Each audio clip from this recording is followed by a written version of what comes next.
Start.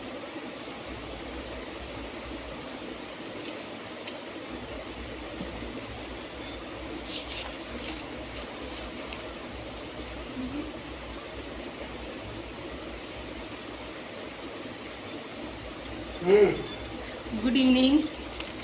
आज हम competitive exam के लिए एलसीएम एंड एचसीएफ चैप्टर का मतलब उसके बारे में कुछ फॉर्मूले बताएंगे और उनसे रिलेटेड कुछ क्वेश्चनों को भी सॉल्व करेंगे।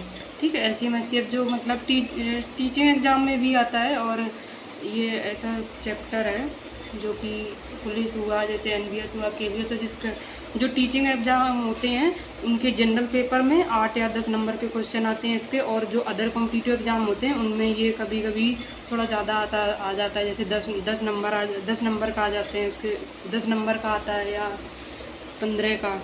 ठीक है, तो ये कॉम्पिटिटिव एग्ज़ाम के लिए भी है ये चैप्टर। तो इसमें हमने सारे फॉर्मूले एक साथ लिखे हैं जो हम एक एक करके आपको बताएंगे। जैसे भिन्न का एलसीएम। ठीक है, जैसे कोई एक नॉर्मल मतलब संख्याएं दी होती उनका एलसीएम निकालना, एचसीएफ निकालना तो बहुत ही ईजी होता। लेकिन भिन्न का एलसीएम जैसे ये थोड़ा एक अलग टाइप का क्वेश्चन, मतलब थोड़ा अलग टाइप का है, फार्मूला भी है और इस टाइप का एक जो क्वेश्चन होता है वो अलग होता है। तो ये वाला क्वेश्चन तभी सॉल्व होगा अगर किसी को फार्मूला पता है। तो इसको देखो याद रखने की ट्रिक बहुत ही मतलब उस हिसाब से याद रख सकते हैं। जैसे भिन्न का एलसीएम पूछा है तो एलसीएम है तो उसके अंश में ही एलसीएम कर देंगे और अपॉन में मतलब हर का एचसीएफ। तो भिन्न का एलसीएम का फॉर्मूला क्या होगा, अंश का एलसीएम बटे एचसीएफ। तो एलसीएम अगर पूछे तो एलसीएम बटे एचसीएफ ऐसे याद रख सकते हैं थोड़ा ट्रिक से। ठीक है, और यही भिन्न का अगर एचसीएफ पूछा जाए तो भिन्न का बस एलसीएम पूछा जाता है या तो एचसीएफ। तो एचसीएफ में क्या होता है फॉर्मूला, उसका होता है अंश का एचसीएफ बटे हर का एलसीएम। तो अगर एचसीएफ पूछा जाए तो पहले एचसीएफ लेंगे और बाद में एलसीएम, तो ऐसे याद रख सकते हैं। ठीक है, अगर कोई हाँ ये टाइप का एक मतलब पॉइंट है एक जो कि क्वेश्चन में अगर आपको पता होगा तो उसको आप बहुत ही जल्दी कर लेंगे। जैसे अगर कोई घंटी जैसे बज रही है इतने इतने के अंतराल पर 3, 4, 6, 7, 8, 12 के अंतराल पर बजती है, तो ये सब अगर पूछा जाए कि ये घंटियाँ सारी एक साथ कब बजेंगी, तो अगर ऐसा कुछ पूछा जाए तो हम उन सभी जो टाइम दिए जाएंगे तो उनका हम सभी का एलसीएम निकाल लेंगे। ठीक है, तो उन सभी का हम एलसीएम निकाल लेंगे, बस हमारा क्वेश्चन सॉल्व हो जाएगा। और एक ये है पहली संख्या गुणित दूसरी संख्या बराबर एलसीएम इंटू एचसीएफ, एक ये है फॉर्मूला। ठीक है, ये तो सभी को पता होगा, मतलब अगर एलसीएम एचसीएफ आपने चैप्टर पढ़ा हुआ है। और फिर एक ये होता है LCM equal to HCF into गुणनफल अनुपात का। अब गुणनफल कर देंगे उन्हीं अनुपात का गुणनफल मतलब कह सकते हैं। तो जैसे कि हमने यहाँ पे जैसे एग्जांपल लेके समझाया कि जैसे एचसीएफ हमारा 4 दिया गया संख्याओं का अनुपात P/Q के टाइप में दिया गया, जैसे 3/4। तो एलसीएम पूछा जाए तो हम बस यही लगा देंगे फॉर्मूला, एलसीएम बराबर 4 हमारा एचसीएफ दिया गया और संख्याओं का जो अनुपात है वो P/Q है, या 4 × 3 जैसे हमने जो बोला, तो 4 × 3 का मल्टीप्लाई हो जाएगा और इसका भी इसके मल्टीप्लाई कर देंगे तो जो आंसर आएगा जैसे 4PQ, यही हमारा एलसीएम हो जाएगा। तो अब ये भी एक पॉइंट है, जैसे कि एलसीएम हमेशा सबसे बड़ी संख्या के बराबर होगा या तो उससे बड़ा ही होगा। हाँ, मतलब ये पॉइंट तब काम आएगा जब जैसे कभी ऐसे क्वेश्चन दिया गया है, आपको नहीं पता है, आप विकल्प से ये पता कर सकते हैं कि इस क्वेश्चन में हमें एलसीएम निकालना है कि एचसीएफ। तो वहाँ पे विकल्प में हम चेक करेंगे, अगर किसी भी संख्या का एलसीएम निकालना हो तो तब ये पॉइंट वहाँ पे काम आएगा। तो एलसीएम हमेशा या तो संख्या के बराबर होगा या तो उससे बढ़ाएगा, कभी भी उस संख्या से छोटा नहीं आ सकता। बस मेन पॉइंट ये है यहाँ पे याद रखने का। और जैसे एचसीएफ वही सेम जो हमने ऊपर बताया वैसे ही सेम इसमें भी होगा। तो एचसीएफ हमेशा सबसे छोटी संख्या या उससे छोटी या उस कम अंतर के बराबर होगी। ठीक है, उसके बाद अब ये हम लास्ट के 2 पॉइंट देखेंगे। यदि ऑप्शन संख्या से कोई बड़ा दे तो एलसीएम निकालना है, यदि छोटा हो तो एचसीएफ निकालना।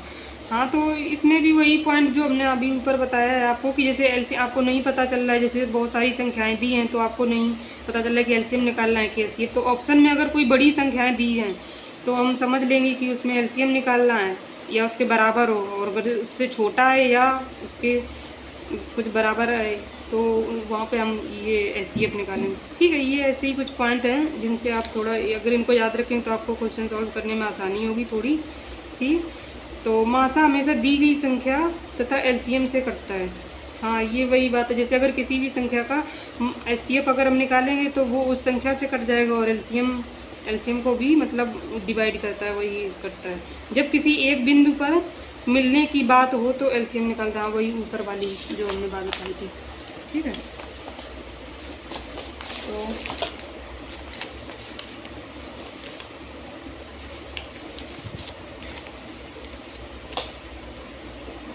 तो ये वाला तो हमने एक फॉर्मूला आपको बता ही दिया था कि भिन्न का मासा और वही होता है अंश का मासा बटे हर का लासा।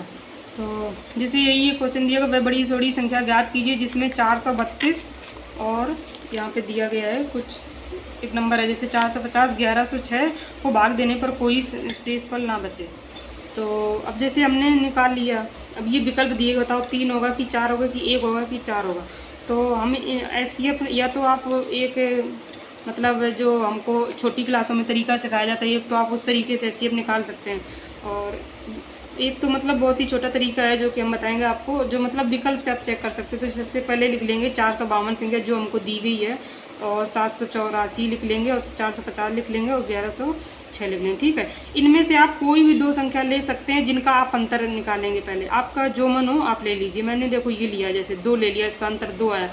तो अब देखेंगे 2 किस किस से विभाजित है। अगर 2 सभी से विभाजित हो जाए, मतलब सभी संख्याओं से, तो हम कह देंगे ये उसका एचसीएफ है। तो वही हमने लिखा है 2 किससे किसी विभाजित, विकल्प में देखेंगे ओनली, ठीक है। ये तो इसका आंसर क्या होगा, 2 होगा बस, ठीक है, क्योंकि ये 2 सभी से डिवाइड हो रहा है, 2 का सभी में भाग चला जा रहा है, तो इसलिए 4 तो होगा नहीं, क्योंकि जब अंतर 2 आया है तो यही देख लेंगे हाँ कि 2 किससे कटता है। तो देखेंगे एक तो सी आंसर हो सकता है, एक तो बी हो सकता है, क्योंकि 2 का भाग किस में चला जाएगा, 2 का भाग एक तो 2 में चला जाएगा, एक तो 1 से चला जाएगा। तो सबसे पहले बड़ी संख्या का चेक करते हैं। तो 2 का भाग अगर सभी में चला जा रहा है तो उसका आंसर 2 ही होगा। अगर नहीं जाता है किसी एक में तो फिर हमारा आंसर क्या होता, 1 होता, ठीक है। ऐसे चेक करेंगे।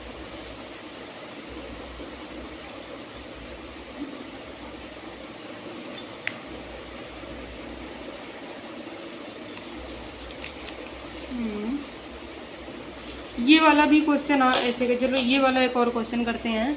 वह बड़ी से बड़ी संख्या जो 213, 313, 263 के भाग को भाग दो तो प्रत्येक स्थिति में 13 शेषफल बचे। तो इस टाइप के क्वेश्चन कैसे करेंगे, इसमें सबसे पहले जो शेषफल दिया गया हो तो उसको प्रत्येक संख्या जो जितनी संख्या दी हो उसका शेषफल पहले उससे माइनस कर देंगे। तो 13 शेषफल दिया है तो हम सबसे पहले 213 से 13 घटा देंगे, 313 से और 263 से 13 को घटा देंगे। तो घटाने के बाद हमारी क्या संख्या आई है, 200 आई है, 300, 250। अब इनमें से हमने बोला था किसी भी 2 संख्या का मतलब अंतर देखेंगे, तो हमने इसका निकाल लिया, अंतर 50 है। अब देखेंगे 50 का भाग किस में चला जाता है, 45 में भी नहीं जाता, 51 से भी नहीं, 54 से, तो इसलिए आंसर हमारा क्या होगा, बी होगा। ऐसे कर सकते हैं, ठीक है। तो ऐसे ही हम क्वेश्चनों को इनको सॉल्व करेंगे। एक ये वाला चलो क्वेश्चन करते हैं, ठीक है। जैसे ये वाला क्वेश्चन दिया गया है, वह छोटी से छोटी संख्या ज्ञात करो जो इतने और इतने से विभाजित होने पर प्रत्येक स्थिति में शेषफल 5 बचे, ठीक है। तो हमें वो क्या निकालनी है, संख्या निकालनी है। तो इसका फॉर्मूला तो वही होता है, वही जो संख्याएं दी गई हों उनका एलसीएम निकाल लो, और एलसीएम निकालने के बाद जो भी शेषफल दिया गया उसको बस ऐड कर दो तो वही हो जाएगा। तो 25, 20 और 50 के एलसीएम, इनका एलसीएम निकालेंगे तो 100 आ जाएगा, ठीक है। और जैसे 20, 25, 50 का एलसीएम एक ऐसे तरीके से निकाल सकते हैं जो हम अलग चलो इसमें बता दे रहे हैं। इसके काफ़ी सारे 20, 25 और एक क्या है 50, ठीक है। एक तो हमारा यही जो हम बचपन में सीखते हैं ये वाला तरीका है ऐसे निकालने। तो दूसरा तरीका ये है ऐसा कि इसमें ऐसा करेंगे हम, जैसे 20, 25, 50 हम सबसे बड़ी संख्या को ले लेंगे, ठीक है। तो हमने जैसे उठा लिया 50 ही है इसमें सबसे बड़ी संख्या। अब 50 का हम मल्टीप्लाई करेंगे वहाँ तक, 50 को हम उतने तक पढ़ा पढ़ेंगे जब तक वो जो बची 2 संख्याएं हैं जब तक वो पूरी उससे डिवाइड ना हो जाए। और जहाँ ही जिस नंबर पे आने पर अगर वो बाकी जो बची 2 संख्याएं हैं अगर वो उससे पूरी डिवाइड हो जा रही, वहीं पे हम स्टॉप कर देंगे उस चीज़ को, तो वही हमारा एलसीएम हो जाए। तो जैसे 50 एकम 50, ठीक है। तो 25 तो कट जा रहा है, लेकिन बस 20 नहीं कट रहा है, तो 50 दूनी 100। अब 100 में देखेंगे बाकी 2 संख्याओं का भाग जा रहा है, 20 का जा रहा है, ठीक है, 20 × 100, 25 का भी जा रहा है, 25 चौको 100, ठीक है। तो इसका मतलब है ये दोनों संख्याएं हैं जो इस 100 से कट रही हैं, और 50 तो मतलब 50 तो कट ही रहा है 100 से, तो इसलिए 100 ऐसी संख्या होगी जिससे सभी संख्याओं का डिवाइड हो जाएगा, तो इसलिए हमारा एलसीएम क्या हो जाएगा 100। ठीक है, ऐसे भी निकाल सकते हैं, और एक ये जो प्राइमरी तरीका है जो हमारा वो वैसे भी निकालता है। तो इसीलिए हमारा एलसीएम क्या आया था, जो यहाँ पे हमने 100 रखा था, तो संख्या हमारी 100 + 5 105 हो जाएगी। ठीक है, अब जैसे ये वाला दूसरा क्वेश्चन है, वह बड़ी से बड़ी संख्या ज्ञात करो जो इतने और इतने को भाग देने पर समान शेषफल दे। तो अब इसका समान शेष बड़ी से बड़ी कहा गया है, तो बड़ी से बड़ी में हम एचसीएफ निकालते हैं, अगर छोटी से छोटी कहा जाए तो हम एलसीएम लेते हैं उनका। ठीक है, तो हम इन सभी का एचसीएफ निकालेंगे, 42, 50 और 56। ठीक है, इन सब का हम एचसीएफ निकाल लेंगे। तो हमारा एचसीएफ क्या आएगा, 2 आएगा एचसीएफ हमारा। ठीक है, इसका निकाल लेंगे, 2 आएगा सभी का एचसीएफ। तो सभी में शेषफल समान है।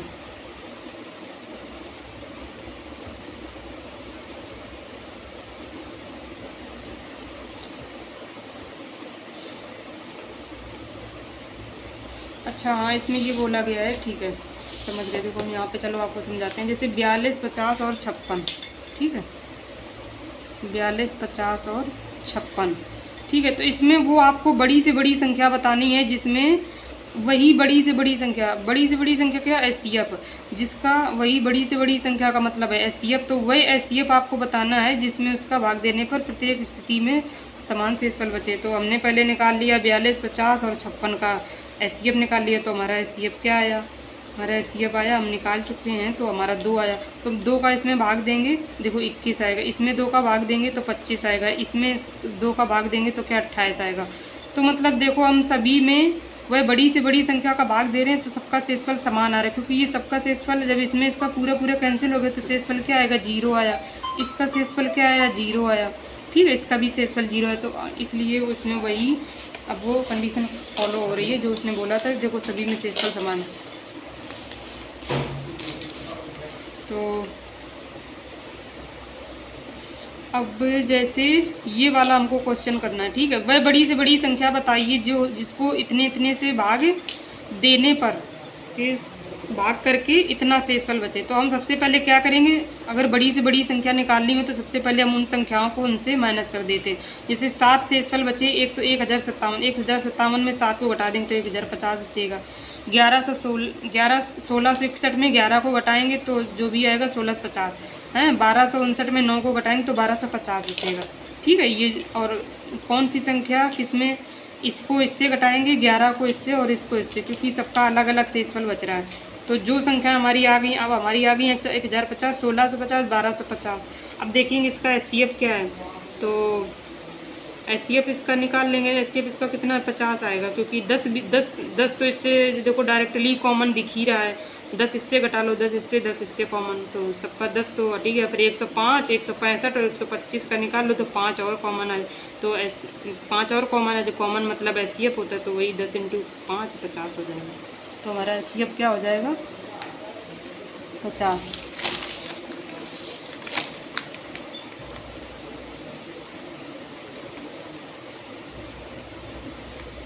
ये भी देखो बहुत इजी क्वेश्चन है। तो जैसे अब ये वाला है, इसमें जो लिखा है, यदि 3 संख्याओं का लासा पाइए, यदि उनका अनुपात ये, तो सबसे छोटी संख्या क्या होगी। तो सबसे छोटी संख्या मतलब एलसीएम होता है, तो वही फार्मूला लगा देंगे, एलसीएम इंटू एचसीएफ, और उन संख्याओं का हम मल्टीप्लाई कर देंगे। ठीक है, अभी यहाँ पे हमारा एक, अगर हम ये फार्मूले को यहाँ पे एलसीएम नहीं निकालेंगे तो हमारे यहाँ पे रॉन्ग हो सकता है। ठीक है, PQR अगर, हाँ ये जब रॉन्ग, हम डायरेक्ट मल्टीप्लाई कब कर सकते हैं, PQR का अनुपात का हम मल्टीप्लाई तब कर सकते हैं जब हमारी ये PQR तीनों संख्याएं कैसी होंगी, प्राइम नंबर होंगी। बट अगर कभी प्राइम नंबर नहीं दी हो तो फिर हम उनका एलसीएम ही निकालेंगे। ठीक है, तो ये हमारा मेन फार्मूला है, उसी से बना है वो। तो LCM equal to HCF into LCM of PQR। तो 4, 5, 6 का एलसीएम निकाल लेंगे, जो भी आएगा बस इसमें रख देंगे, तो छोटी संख्या वही हमारी क्या हो जाएगी, आंसर। ये तो इजी है काफ़ी, वक्त तो 24 आ जाएगा इसका आंसर। ठीक है, यदि 3 संख्याओं का अनुपात, जैसे ये दिया गया एचसीएफ, ये दिया गया, तो एलसीएम ये क्या होगा, ये भी बिल्कुल डायरेक्ट ही क्वेश्चन है, इसमें भी इसका एलसीएम निकालेंगे तो इसमें 300 आएगा आंसर। इसका, ठीक है। और ये भी जैसे देखो एक ये तो बिल्कुल सेम ऊपर ही जैसा पी क्यू आर का अनुपात अगर ये दिया गया है तो एस सी एफ कितना है तो एल सी एम कितना। तो सबसे पहले 7, 8, 10 का एल सी एम निकाल लेंगे, जो भी आ जाएगा फिर एस सी एफ में मल्टीप्लाई कर देंगे, वही हमारा आंसर हो जाएगा।